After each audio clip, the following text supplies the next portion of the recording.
Today I have Naina with me, and Naina came very long way from Ireland, Dublin, और वो अभी actually UK के tour पे है. यूके टूर उनका चल रहा है जैसे इंडिया का टूर होता है, India tour West Indies, India tour Australia, वैसे Naina tour of UK is going on at the moment. And actually हम लोग इस वीडियो में जैसे कि you might have seen the thumbnail कि हम लोग we are going to talk about Ireland and UK. तो which country has more jobs. Specifically we will focus on Dublin, London mainly cities पे, and then will also talk about कि बाहर की जो cities है, फॉर एग्जांपल जो Manchester हो गई जैसे यहाँ पे या वहाँ पे डबलिन है. बेसिकली डबलिन से सिटी ऑफ आयरलैंड. हाँ, डबलिन के पास आसपास जैसे कॉर्क है, लिमरिक है. This is a county Galway, of Galway, counties of Ireland basically. तो अगर इनमें आपको जॉब लगती है या आपको करनी चाहिए या आपको एज अ स्टूडेंट कहाँ जाना चाहिए, यूके या Ireland, we are going to discuss all of these. तो stay tuned, watch the video till end, क्योंकि हम लोग बहुत इंपॉर्टेंट बातें करने वाले हैं सारी चीज़ों में. तो लेट्स बिगिन. तो I mean, what do you think, how long you been living in It's been like 2 years now. 2 years, 2 साल से आप रह रहे हो, और मुझे भी ऑलमोस्ट 3 साल हो रहे हैं यहाँ पे. तो हमारे पास अच्छा खासा एक्सपीरियंस है दोनों कंट्रीज का, so that we can discuss. तो अभी जैसे मैं अगर बात करूँ फॉर एग्जांपल, क्योंकि अभी मैं क्यों आया यहाँ पे, यूके आया, क्योंकि यूके ने ब्रेग्जिट के बाद, मतलब कोविड के बाद ये शुरू किया था 2 साल का PSW, विच इज 2 साल अगर आप कोर्स करते हो यहाँ पे 1 साल का, तो 2 साल आप वीजा मिलेगा यहाँ पे रहने का. It is called post study work visa. यहाँ पे same in Ireland as well. उसको क्या कहते हैं? इसे भी पोस्ट ग्रेजुएट वीजा ही कहते हैं. ग्रेजुएट वीजा, हाँ. तो वो भी सेम 2 साल का है. तो मैं भी इसी कोर्स पे 2 साल का है वीजा. हाँ, तो मैं भी आई थिंक इसी चक्कर में आया था कि मतलब 2 साल का वीजा मिलेगा, उसमें जॉब वॉब ढूंढ सकते हैं वैसा. तो आपका क्या थॉट्स है जब आप आए थे? मैं एक्चुअली मार्केटिंग करने आई थी यहाँ पे, MBA मार्केटिंग. सो बेसिकली यही था कि 1 साल का कोर्स हो गया था और 2 साल का पोस्ट ग्रेजुएट वीजा था, तो it would be easy to come in over here. But I would like to say like Dublin is all about like IT hub.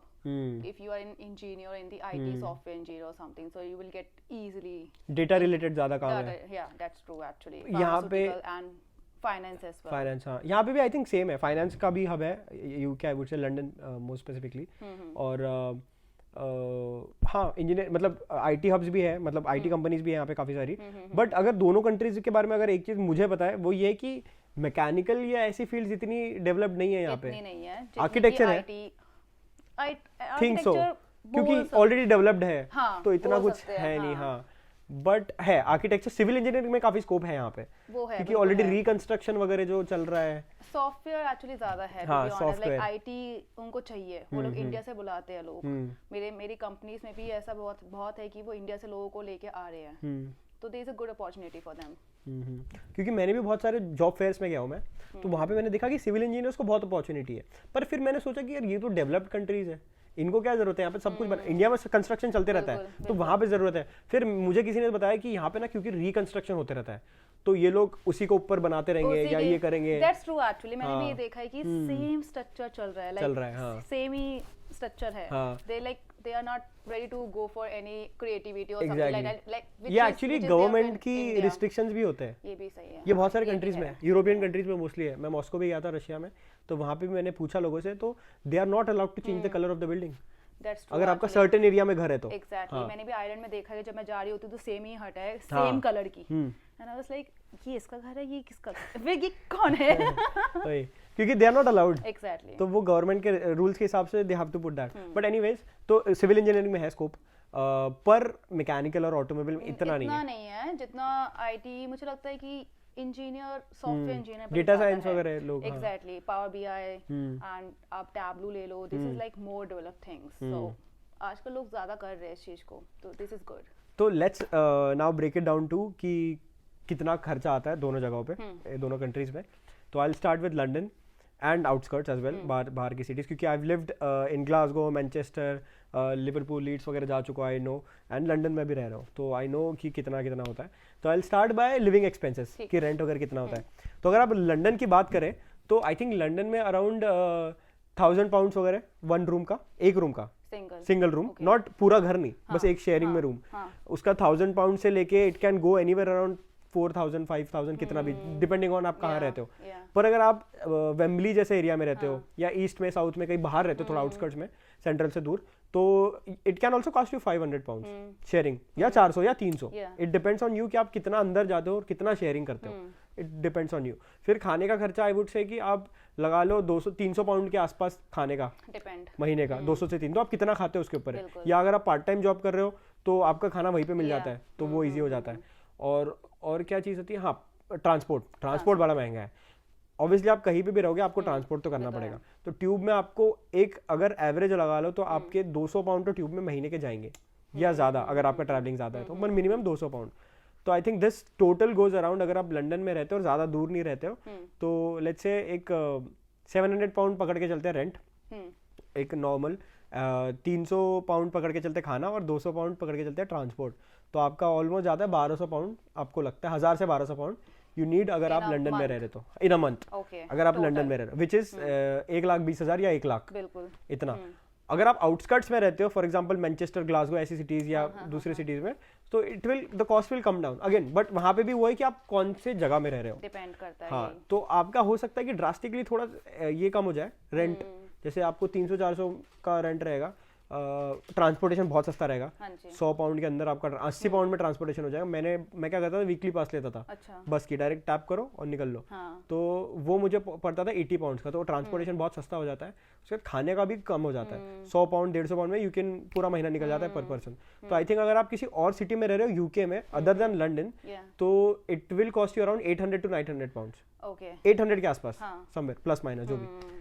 तो दिस इज लंदन। आप बताओ। डबलिन में ऐसा सीन है actually, देखो Dublin ऐसा सिटी तो basically वो महंगी है, तो शेयरिंग में अगर रहते हो तो minimum maximum I would like to say like 500 to 600 आपका शेयरिंग में जाता है। अगर आपको सिंगल रहना है तो it gonna be around like 1000, start from 1000 it gonna be like nowhere 1500 Euros और समथिंग लाइक दैट। बट अब वही चीज अगर आप बाहर जाते हो लाइक डबलिन से बाहर, वो थोड़ा सस्ता है, like Cork, Limerick, Galway, Sligo which is like quite cheap as compare to Dublin. तो उसमें क्या है कि आपको 600 का सिंगल रूम मिल जाएगा बहुत आराम से, 1200 का पूरा घर मिल जाएगा, लाइक 2 रूम, उसमें भी अगर जुगाड़ करके ले लो तो 200-300 में भी मिल जाएगा। एग्जैक्टली, 4 जने रह जाओ एग्जैक्टली, हाँ, it gonna be nothing, okay. But Dublin में आपको ऐसा नहीं मिलेगा। मैं रहती हूँ south Dublin, like Dublin city से 40 मिनट्स दूर है, लेकिन it gonna be good area actually. City में अगर रहते हो तो पहली बात तो अकोमोडेशन मिलना थोड़ा सा मुश्किल है, इतना इजी नहीं है अकोमोडेशन मिलना वहाँ पे। मिल जाता है तो भगवान की देन आपको मिल गया है, बट थोड़ा सा एक्सपेंसिव रहेगा। खाने की बात करूँ तो टेस्को, लीडल यहाँ पे भी है ना, सेम है, बट वहाँ पे डंस है, यहाँ पे डंस नहीं है, मैंने देखा, ठीक है। डंस एक अच्छा ब्रांड है, मेरे घर के बिल्कुल नीचे है, तो बहुत अच्छा ब्रांड है। सस्ता नहीं है, वो सबसे महंगा है। अच्छा, और सेन्सबरी जैसे, हाँ, क्वालिटी अच्छी है एक्चुअली, बट वो ये कि चीजें सब सेम है। प्राइसेस को देखिए तो हमें पता है कि टेस्को और ऑल्डी सबसे सस्ता है, प्राइसेस सेम है, यहाँ पाउंड्स है, वहाँ यूरो है, it's gonna be same. Total बात की जाए एक्सपेंस की तो it's gonna be like 1 lakh, like 500-600 का रहना, हाँ, खाना पीना इतना हो जाता है, डिपेंड कि आप किस हद तक खाते हैं नॉन वेज और वेज के बाद, और वेज कितना ईटिंग आउट वगैरह। एग्जैक्टली, वही बात है। और ट्रांसपोर्ट है हमारे पास, लुअस है, ठीक है, और यूएस इज ट्राम्स, हाँ वही, जिस हमारी जो बात हो रही थी उस दिन, लुअस क्या है हम उसको वही बोलते हैं। और ट्रांसपोर्ट एक्चुअली सेम है, लाइक 1 यूरो आना जाना स्टूडेंट पे कटता है। तो उसका कोई पास होता है ऐसा? हाँ बिल्कुल, हमारा लीप कार्ड है, उसको हम लीप कार्ड बोलते हैं एक्चुअली, और स्टूडेंट का अलग बनता है, अडल्ट का अलग बनता है, इसके 2 यूरो कटते हैं। ओके, स्टूडेंट का बनता है जिसका 1 यूरो कटता है, तो there is a huge difference. तो लोग ज्यादातर स्टूडेंट का बनवा लेते हैं, वो हम बात नहीं करेंगे वो जुगाड़ करके बन जाता है। बाकी ऑलमोस्ट सेम लगा मुझे, क्योंकि सारे ब्रांड्स है यहाँ पे, खाने पीने के कोई दिक्कत नहीं है, सारा ब्रांड वहाँ पे भी है, लाइक जो आपको यहाँ पे चाहिए वहाँ पे सेम है ऑलमोस्ट। तो 1000 पाउंड के अंदर हो जाएगा शेयरिंग में। अगर आप वर्किंग प्रोफेशनल है तो ऑब्वियस है कि आपका बजट बढ़ेगा, तो आपको सिंगल रूम चाहिए, उसके लिए आपको पे ज्यादा करना पड़ता है, लाइक 1200-1300 यूरो, 1400 तक जाता है। और अच्छा रहना है तो उसकी कोई लिमिट नहीं है फिर तो, but it gonna be start from 1000 at least, और ऑन स्वीट चाहिए तो देयर इज नो लिमिट। तो वही है कि जब जेब बढ़ती है तो चादर भी बढ़ जाती है। तो ये इसका रीजन क्या है कि डबलिन छोटा है इसीलिए? डबलिन छोटा नहीं है एक्चुअली, बड़ा है, इतना बड़ा भी नहीं है, बट मिनिमम है। डबलिन से सिटी, मेन सिटी है, तो वहाँ पे भीड़ भी बहुत है, बहुत क्राउडेड है, बहुत लोग हैं, बहुत क्राउडेड कैपिटल है तो सारे लोग उधर ही आसपास। एग्जैक्टली, और हैपनिंग भी वही है, मतलब देखा जाए तो। लेकिन मैंने देखा है कि जब स्टूडेंट लाइफ होती है तो डबलिन में रहना अच्छा होता है, लेकिन once you start earning, you know, working professional लोग थोड़ा बाहर चले जाते हैं, क्योंकि लिविंग एक्सपेंसेस कम हो जाता है, रहना कम हो जाता है, तो दे गोना सेव मनी। पर ये उनके लिए अच्छा है ना कि जिनको जॉब मिल गई है, बिल्कुल बाहर मिली है, वर्क फ्रॉम होम है, वर्क फ्रॉम होम है या बाहर मिल गई, बेस्ट है जिनका वर्क फ्रॉम होम है। लेकिन जिसको डबलिन में जॉब मिली है हाँ, वो तो बेचारा जाएगा ऑफिस। अब मेरे को ऑफिस जाना पड़ता है रोज, मेरे को तो ट्रैवल करना पड़ता है, मेरे को जाना है अपने ऑफिस, तो आई कांट, आपको तो रहना पड़ेगा, मुझे रहना पड़ेगा। दूसरा वो लोग को भी रहना पड़ेगा जो जॉब ढूंढ रहे हैं, बिल्कुल, क्योंकि पता नहीं डबलिन में ज्यादा अपॉर्चुनिटी है। एग्जैक्टली जैसे लंदन में, हाँ एग्जैक्टली लंदन में ज्यादा अपॉर्चुनिटी है, ऐसे डबलिन में ज्यादा opportunity, you will get a lot of things over there. अभी बात करते हैं इसके बारे में कि फॉर एग्जांपल जैसे लंदन और डबलिन के बारे में बात करें तो कैपिटल्स है, लेकिन अपार्ट फ्रॉम दैट अगर आप किसी और सिटीज़ में रहते हो, जैसे यहाँ पे Liverpool, Leeds, Manchester, Glasgow, Edinburgh कहीं पे भी रहते हो, और वहाँ पे अगर गालवे, कॉर्क वगैरह रहते हो, तो क्या सेम अपॉर्चुनिटीज़ है या क्या इनको रखना चाहिए वहाँ पे जॉब के लिए? मुझे ऐसा लगता है कि सेम अपॉर्चुनिटी नहीं है, ठीक है। डबलिन में अगर 100 है तो वहाँ पे कट डाउन होके 30 to 40 हो जाती है, ठीक है। डिपेंड करता है, अगर तुम्हारी वहीं पे जॉब लग गई, फॉर एग्जांपल डबलिन में बैठे हो, मुझे कॉल आया गॉलवे से कि नैना यहाँ पे आ जाओ, आपका वहीं पे लग गया सेल्स एंड मार्केटिंग का, तो मैं वहाँ पे चली जाऊंगी। पर वहाँ पे क्यों जाऊंगी, क्योंकि जॉब होगी तो मैं जाऊंगी। डबलिन में नहीं छोड़ूंगी, क्योंकि डबलिन में एज आई सेड 100 अपॉर्चुनिटी वहाँ पे है, वहाँ पे कम है, आपको may be cut down to 30 to 40, depends कौन सी फील्ड में हो, कितनी कंपनीज है वहाँ पे।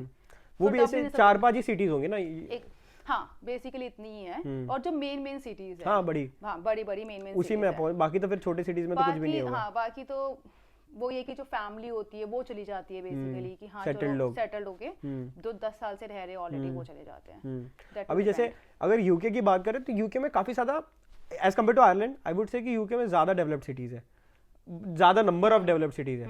जैसे मैं बोलूँ तो 15-20 तो आराम से होंगे, 10-15 तो आराम से होंगे। तो लेकिन जैसे है कि ऑब्वियसली लंदन में ज्यादा अपॉर्चुनिटीज है, इसलिए सारे लोग लंदन ही आते हैं।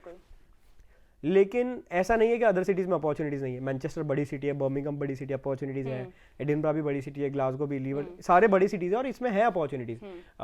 आई वुड से सारे फील्ड की जॉब आपको मिल जाएगी वहाँ पे, ऐसा नहीं कि नहीं मिलेगी। हाँ बट लंदन है ऑब्वियसली, लेकिन यही चीज़ है कि आपको वहाँ पे अगर जॉब मिल गई तो अच्छी बात है, आप वहीं पे रह लो तो आपके एक्सपेंसेस कम हो जाएंगे।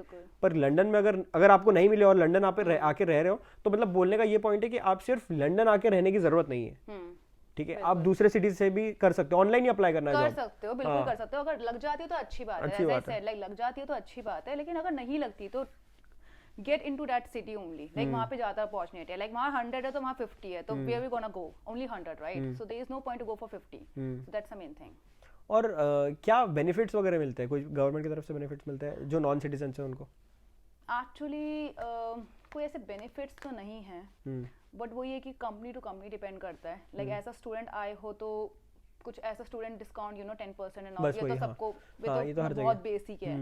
और वो ये लीव कार्ड में आपको €1 लग रहा है, और स्टूडेंट डिस्काउंट्स होते हैं हर जगह, कैसे कैफेस में लिखा है स्टूडेंट डिस्काउंट एंड ऑल, तो आपको ये चीज़ मिल जाती है। लेकिन जब आप अडल्ट कार्ड बनाते हो या वर्किंग प्रोफेशन होते हो तो बेसिकली इट्स जस्ट लाइक कि अर्न कर रहे हो तो देयर इज नो डिस्काउंट और समथिंग। और बेनिफिट्स की बात करें तो डिपेंड करता है companies to companies, like some companies are providing you medical insurance which is like way good, you need medical insurance, so this is like good. वो तो कंपनी मेरी कंपनी नहीं देती है, तो this is something which is good. that too depend to companies or companies, ऐसे कोई benefit नहीं है ऐसा गवर्नमेंट के।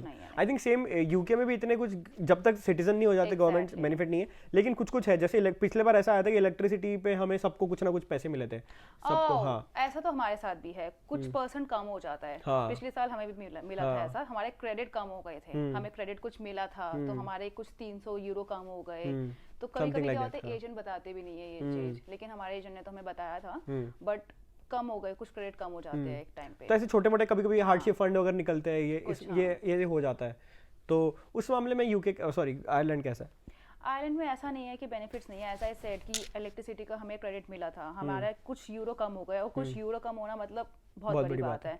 तो मतलब आपका इलेक्ट्रिसिटी अगर बिल आता है €1000 फॉर एग्जाम्पल, तो आपके 300 कम हो गए तो 700 जनों में बढ़ गया, इट गोना बी गुड। तो और सेटल होना कितना आसान है? क्या सेटल होना चाहिए आयरलैंड? तो नहीं है एक्चुअली, क्योंकि यहाँ पे स्टैम्प सिस्टम है, stamp 2, stamp 1, stamp 1G and stamp 4, which is not so good. मतलब समझा नहीं। As I said, look I stamp 2 पे आई थी एज अ स्टूडेंट वीजा, उसके बाद फिर मुझे स्टैम्प 1G मिला वर्क वीजा, फिर स्टैम्प 1 होता है critical visa, then jump to stamp 4 which is like PR। So basically क्या है कि इसमें स्टैम्प सिस्टम चलता है, जो कि कभी कभी 3 साल लग जाता है, कभी कभी 6 साल। तो ये स्टैम्प मतलब हमारा जो फिजिक्स में वीजा है। अच्छा, तो student visa, work visa, critical visa, this kind of things. तो बेसिकली क्या है कि जैसे मैंने बात की थी कि आईआईटी का हब है आयरलैंड, तो आईआईटी लोगों को बहुत जल्दी स्टेम मिल जाता है। Sponsorship exactly, this is like हमारी कंपनी हमें स्पॉन्सर कर रही है, या फिर तुम खुद को भी स्पॉन्सर कर सकते हो। कैसे? एक्चुअली फॉर एग्जांपल लाइक मेरे जो फील्ड है वो क्रिटिकल वीज़ा में नहीं आती है, मार्केटिंग क्रिटिकल वीज़ा में नहीं आता, हाँ। जो आईटी की नहीं है डिपार्टमेंट। okay. तो बेसिकली मेरे को क्या है कि मेरे को मेरी कंपनी अगर स्पॉन्सर करती है that's well and good, sales and marketing का, क्योंकि इसमें सिर्फ 2 चीजें आती है, क्रिटिकल, एक क्रिटिकल की लिस्ट होती है बेसिकली, जैसे हमारे यहाँ पे शॉर्टेज ऑक्यूपेशन की लिस्ट होती है। अच्छा, हाँ. यहाँ पे भी लिस्ट है, हाँ. ऐसे वहाँ पे भी एक लिस्ट, नाम अलग है बस। हाँ, नाम अलग है एग्जैक्टली। बाकी मुझे लगता है सब सेम ही है, एज आई सेड कि ऑलमोस्ट सेम है सब कुछ। लिस्ट होती है, उसके अंदर आपका आना चाहिए लाइक एक पर्टिकुलर एक नंबर पे आते हैं आपका। उसमें क्या होता है कि अगर कंपनी स्पॉन्सर करती है, well and good, if they ready to sponsor you, otherwise you gonna sponsor for yourself, ठीक है। उसमें क्या करते हैं, आपको 1000 यूरो देना पड़ता है खुद से, आपको पूरा एम्प्लॉयमेंट लेटर, कंपनी से ऑफर लेटर लेना पड़ता है कि हाँ ये मेरे अंडर काम कर रहा है, and company will give you happily everything. और उसके अंदर एक क्राइटेरिया ये होता है कि आपका 32,000 यूरो सैलरी होनी चाहिए, then only you can apply for your visa. Self sponsorship होता है, लेकिन ऐसा सेल्फ स्पॉन्सरशिप बिल्कुल होता है। अच्छा, सैलरी अगर मिनिमम इतनी रिक्वायर्ड रही 32 है इतनी, तो आपको बस पैसे देने होते हैं? हाँ, हमें खुद से फिल करना पड़ता है फॉर्म वगैरह, कंपनी उसको अटैच। ऐसा तो सारे ही कर लेंगे?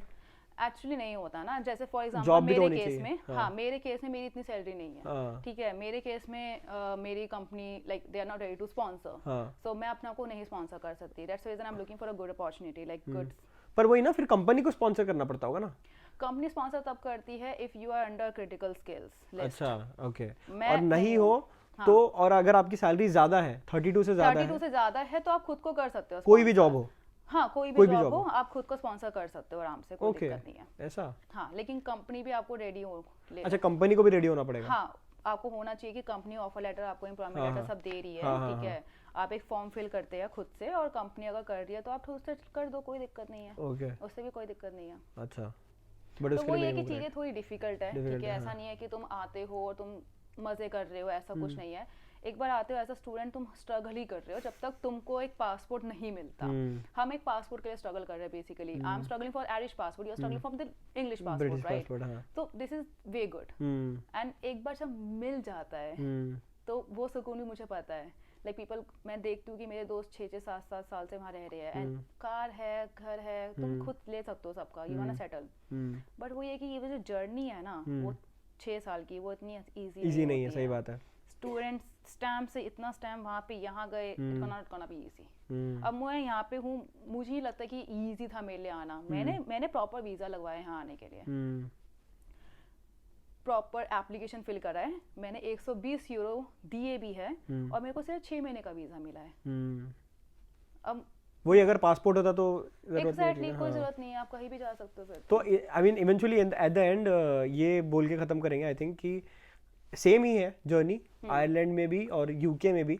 लोगों को ऐसा लगता है कि आयरलैंड बहुत अभी लोग कम है वहाँ पे, पर ऐसा नहीं है। आई थिंक ऐसा नहीं है actually, Ireland is gonna be develop now, काफी लोग, पॉपुलेशन भी बहुत है, बहुत ज्यादा है। बोलने की बात है कि Ireland is a very small country और दिस मच, ऐसा नहीं है। मेरे पापा ने ही मुझे बोला था कि आयरलैंड उतना सा है, तू खरीद लियो। अरे ऐसे थोड़ी होता है। मैंने जब यहाँ पे देखा कि इतना सा नहीं है ये, यहाँ पे बहुत लोग हैं, इंडियंस वहाँ पे बहुत ज्यादा है, अपॉर्चुनिटीज अच्छी है क्योंकि डेवलप हो रही है और लोग आ भी रहे हैं। हर इनटेक में देखती हूँ वहाँ पे जनवरी इनटेक चल रहा है, अप्रैल इनटेक चल रहा है, सितंबर इनटेक चल रहा है, लोग आ रहे हैं, अकोमोडेशन नहीं है फिर भी आ रहे हैं, लेकिन कहीं ना कहीं जुगाड़ चल रहा है, आ रहे हैं तो कहीं ना कहीं रहे बिल्कुल। लेकिन अभी आई थिंक ये है कि यू हैव टू सी, मतलब ऑडियंस के लिए कि दे हैव टू अंडरस्टैंड कि आपका कोर्स कौन से कंट्री में ज्यादा है और उससे रिलेटेड जॉब्स कहाँ पे ज्यादा है, वो कंट्री आप चूज करो। ये नहीं कि फिर कहाँ पे ज्यादा आपको ये मिल रहा है, मतलब सस्ता कहाँ है, महंगा कहाँ है, ये मत करो। आप पहले से एक स्टडी करके आओ, रिसर्च करो कि आपको आयरलैंड और यूके में क्या सही लगता है, और अपॉर्चुनिटीज दोनों जगह है। ऐसा नहीं है कि दोनों जगह नहीं है अपॉर्चुनिटीज, बट दोनों जगह लोग भी बहुत ज्यादा है, ठीक है, डिमांड बहुत ज्यादा है। एक्सपीरियंस गेन करके आओ, फ्रेशर्स भी आते हो तो मेक श्योर कि कुछ स्किल्स हो, अपने अंदर कोई स्किल्स होनी चाहिए कि हम दूसरों से अलग कैसे हैं। बेसिकली ये बात है कि मैं दूसरों से अलग ऐसा क्या करूं। अब जैसे कि मैं मार्केटिंग करने आई थी, कर चुकी हूँ, लेकिन जो मेरा प्रोफेशन अभी मैं जिसमें जॉब लगा है मेरा, यू वॉन्ट बिलीव एक्चुअली, मैंने पार्ट टाइम एक ऑफिस में स्टार्ट किया था, जो कि बहुत बड़ी बात है, टचवुड। मैं कॉलेज में ही थी और लोग पार्ट टाइम हर जगह करते हैं, ठीक है, हम स्टोर्स में करते हैं, हम झाड़ू पोछा मारते हैं, हम रेस्टोरेंट में काम करते हैं। मैंने भी स्टार्ट किया था, ऐसा नहीं था, लेकिन इवेंचुअली आई गॉट लकी कि मेरे को एक कंपनी में ऐसा पार्ट टाइम है, मेरा बिजनेस एडमिनिस्ट्रेशन वहाँ पे लगा। आज ही मैं उसी कंपनी में हूँ, I am gonna go full time for that, but वो ये कि वो बिजनेस एडमिनिस्ट्रेशन फिर आईटी में नहीं आता, तो स्टिल स्ट्रगल है, बट वो ये कि वो चल रहा है पार्ट टाइम। तो डेट टू डिपेंड कि तुम क्या कर रहे हो क्या नहीं, बट हाँ पार्ट टाइम लगता है ऑफिस में, ऐसा नहीं है कि नहीं लगता, बट तुमको अप्लाई करना पड़ता है ग्रेड रोल्स में, इंटर्नशिप में, हर ऑफिस में इंटर्नशिप होता है, तो पहले से अप्लाई करते चलो, देखते रहो आंखें खोल कर क्या चल रहा है लाइफ में क्या नहीं। अपना सीवी लेकर आओ, 20-25 कम से कम पार्ट टाइम वाला सीवी, कि हाँ हमने कुछ काम किया है वहाँ पे, तो it's gonna be good. Exactly, तो डिपेंड्स आपका कोर्स क्या और ये सारी चीज़ें। ऐसी और इन्फॉर्मेशन के लिए अगर अभी तक आपने इंडियन टैलेंट पेज को सब्सक्राइब नहीं किया, सब्सक्राइब करो। Naina is also on Instagram and YouTube, I will be mentioning everything on the description. अगर आपको फॉलो करना है तो you can go and follow her. If you have any queries you can message me on Instagram as well. See you in